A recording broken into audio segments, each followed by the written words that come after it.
So you graduated, or maybe you're about to. But either way, you've now unlocked the final version of capitalism, adulthood, the trial version. And while your professors are assigning you 17-page essays, they somehow forgot to teach you how to not ruin your credit score in one wrong move. I'm gonna see your ID so I can run your credit check.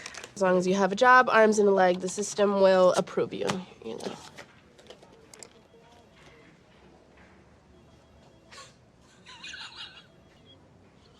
Are you okay? Are you? Or how to not ghost your friends after you leave your college town. Everyone basically tells you to follow your dreams after you graduate, but I'm here to give you the real stuff that I wish I'd heard before graduating.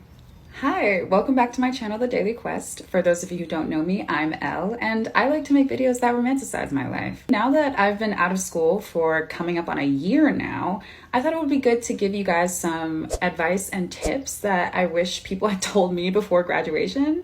So let's get into it. I'm gonna put my glasses on to keep things serious. First, I want to talk about living situation. A lot of people are considering whether to move back home, stay in their college town, or go someplace new to pursue some type of career after they graduate. It's not so simple, but it's not impossible either.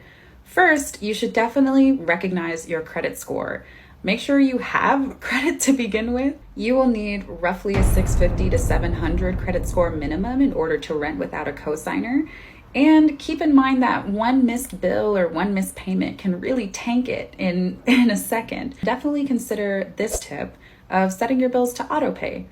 As long as you're mindful that you always have something in the bank, you should be just fine. Secondly, location isn't everything. You might think a cool city like New York or LA is going to solve all your problems, but you might want to consider your commute time. According to the UK Office of National Statistics, a 30-minute increase in your commute time is directly correlated to depression at a rate of 16%. So keep up your happiness, keep up your joy, and do what is best suited for your lifestyle. And my last piece of advice for your living situation is keep roommates into consideration. Most people cannot afford to live on their own after graduating. And if you do choose to have a roommate, conflicts can escalate at the college level from, oh, somebody stole my food, now to, oh, somebody's squatting in our building and not paying rent for like the last 3 months. So definitely make sure that you have a written roommate agreement. Hopefully that you can potentially add into the lease, because legally binding documents are sexy.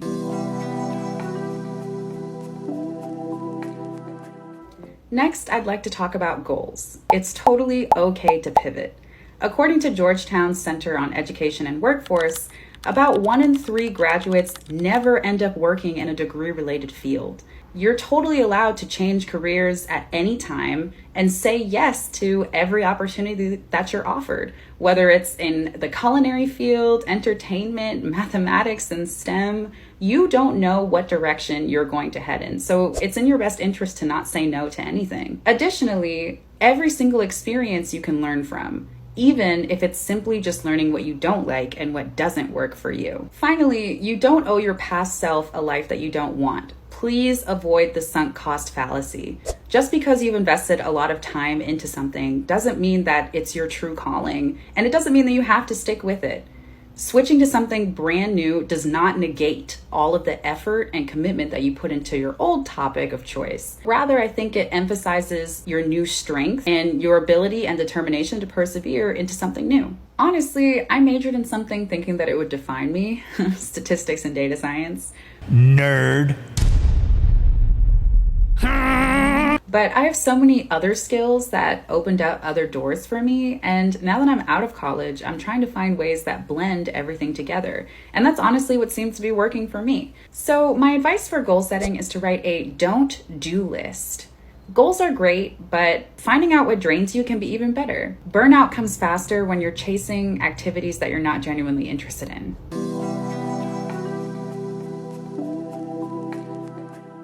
Now I want to talk about relationships. First friendship and then romance.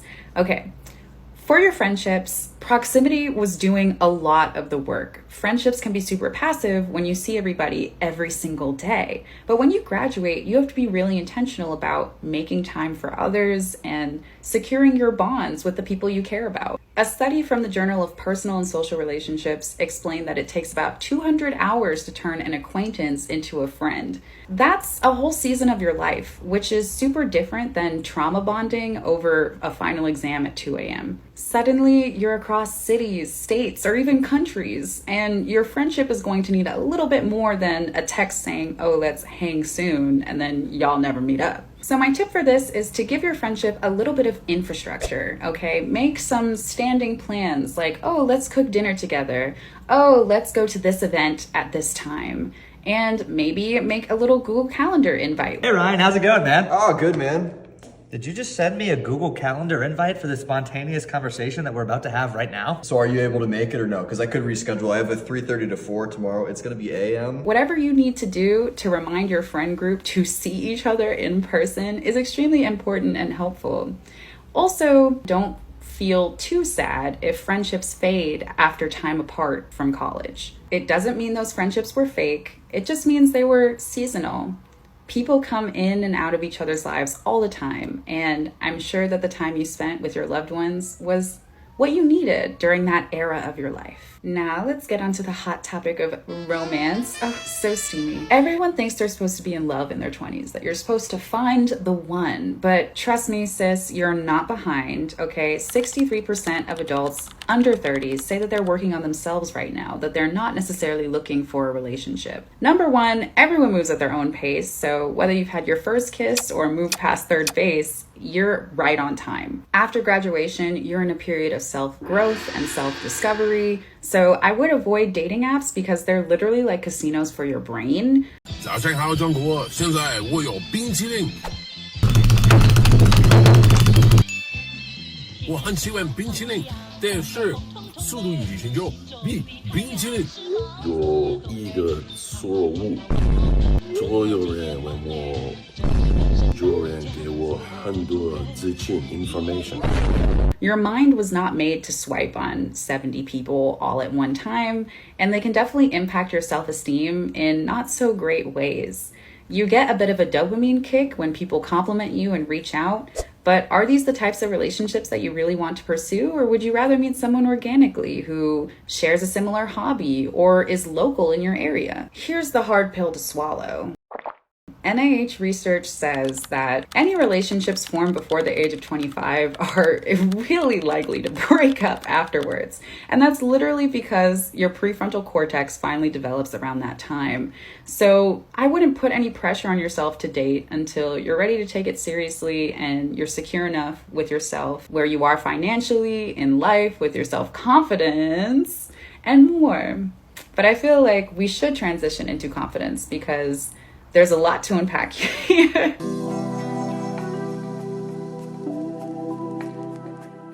I'm gonna be real with you. Being cringe is kind of the first step to being free. You've been graded your whole life, but now you're at a place where nobody's giving you a grade. You have to be the only judge of yourself. If you're still trying to be impressive, you're just trying to earn validation that you already deserve.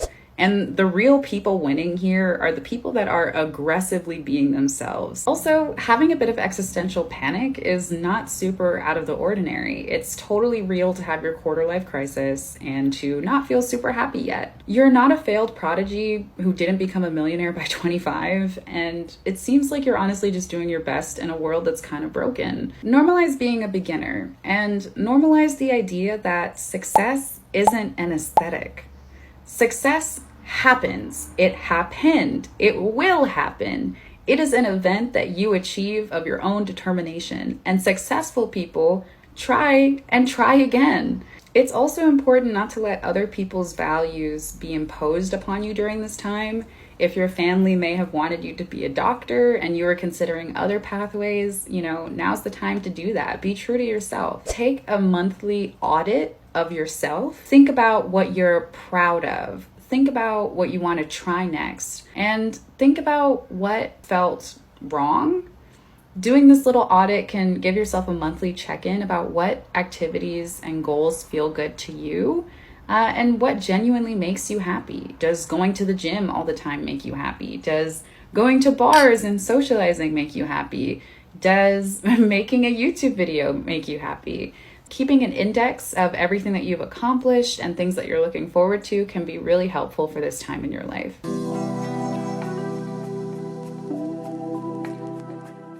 I do also want to give some quick money advice because financial literacy isn't taught in 80% of US schools. So if no one taught you this, you're not dumb, you're just under-equipped. My first budget was hopes and dreams with a little bit of lint from my pocket. So if I had an overdraft fee from buying a $4 coffee, it kind of felt like bullying a little bit. So my advice for this is to follow a $0 based budget in which every dollar has a very clear purpose, whether it's for groceries, rent, whatever you need. There's no like base amount. You just need to allocate it, even if it's just for savings. Then I would recommend opening a high yield savings account or an HYSA, because you can get so much more interest on your money that's just sitting there rather than in a checking account. So in an HYSA, you can get maybe a 4% interest rate compared to a 0.3% in a regular checking account.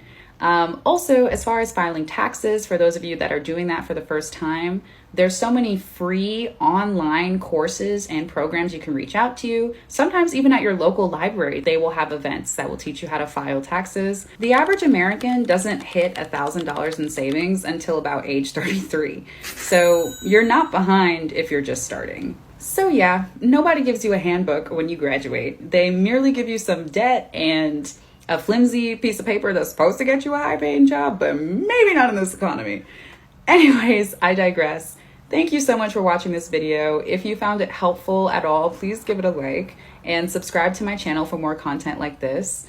Also, comment down below if you want me to go more in depth into any of these topics. And if you're a research junkie like me, check out my description where I have my sources linked down below.